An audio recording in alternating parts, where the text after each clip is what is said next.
Let's get this figured out. This world gon' give me whatever I need until I get this vision out. Then they gon' pay me whatever I ask, cause I got it figured out. Family be checking all up on a nigga to see how I'm feeling now. Damn, they love to see a nigga really make a killing now.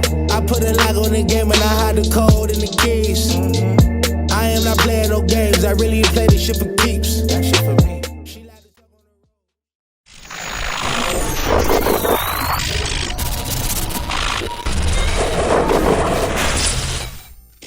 MaddenHeadz YouTube.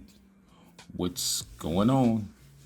It is your boy, Coach DC, coming back at you today with another video. Oh yeah, man, I'm back. Yeah, man, had a chance to spend Christmas and New Year's, man, with family. You know what I'm saying? Oldest son came in, went to the beach, of course. Got time to. Granddaughter came through, man. Yeah, it was a good time. It was a good time. But yeah, back to this Madden thing. You know, while I was away, I'm always watching videos and stuff. So I see people are incorporating more of the comeback route now. Finally, after all this time.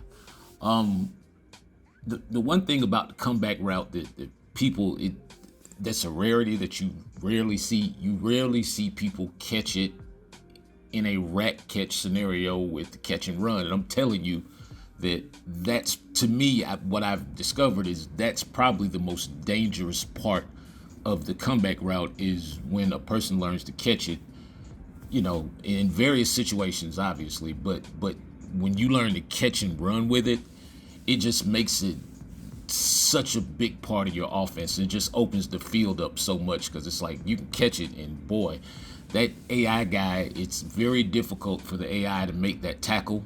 And I think even more difficult for a guy who's clicking on to him to make the tackle. And so that's just something, you guys who throw comebacks, especially if you working with revamp passing, man, revamp is a big advantage when it comes to throwing comeback routes, and really, like, you know what I'm saying, catching in the catch and run scenario. Anyway. You guys, y'all get at me about this league stuff. Like, I'm talking about ASAP. Cause yeah, I'm gonna start creating. I need to create a group me initially. I need one of y'all guys who know how to. If you know how to run you know how to do the Discord stuff when it comes to Madden, hit me up. Like, serious business. I mean, like, ASAP. But yeah, y'all got to get at me, because I'm trying to move on this league stuff immediately. So if you have not been on my registration page at CoachDC404.com, get there immediately. Just leave information so I can contact you.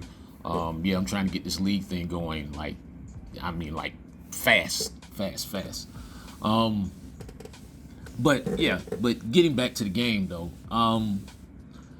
it's just, for me now, a lot of the parts of the game that I'm looking at now are so much of just the simple stuff, like getting the ball to the guy in the flats, and really, you know, more so my running mechanics, so that I can make moves and break off into the open.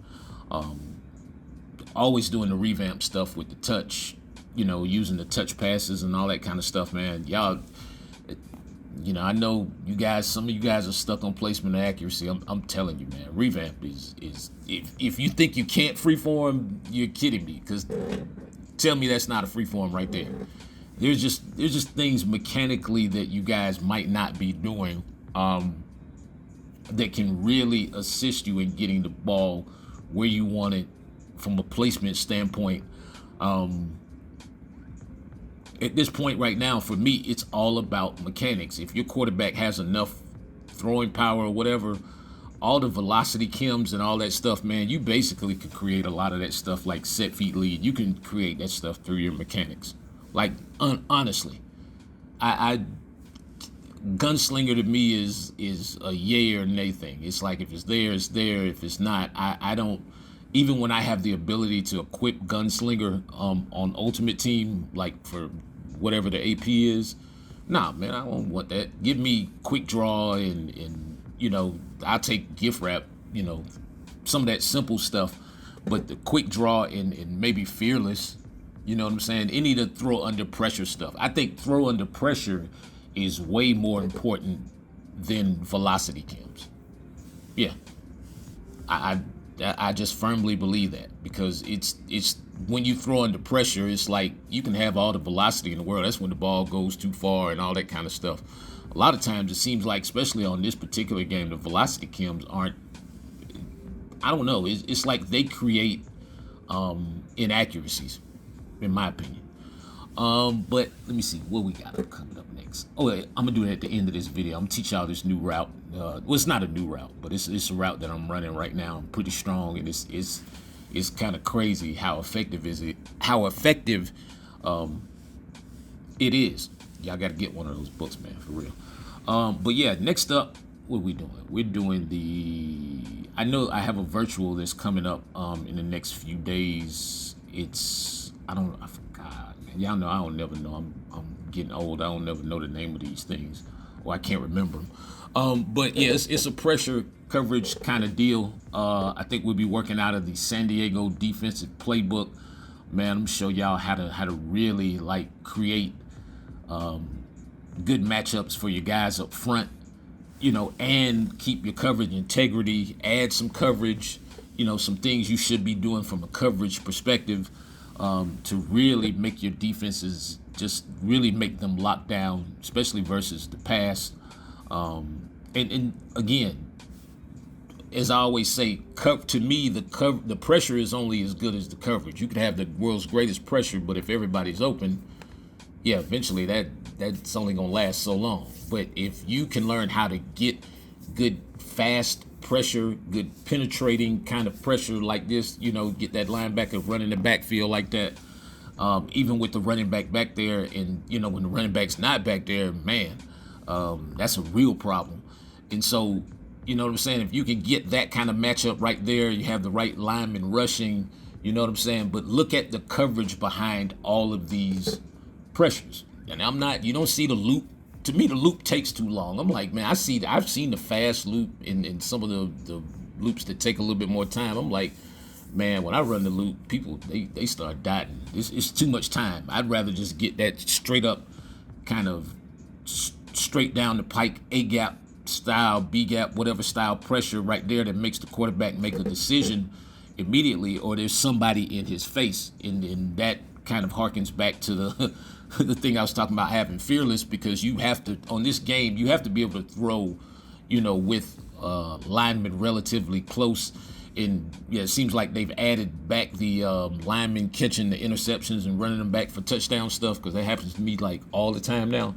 And so, yeah, you have got to be able to throw with people in your face. You got to be able to step in there and let it roll. But, from the blitz perspective, you see these blitzes, you see the pressure. It's not like, I'm not on him wow, boy, I almost went to a terrible place right there.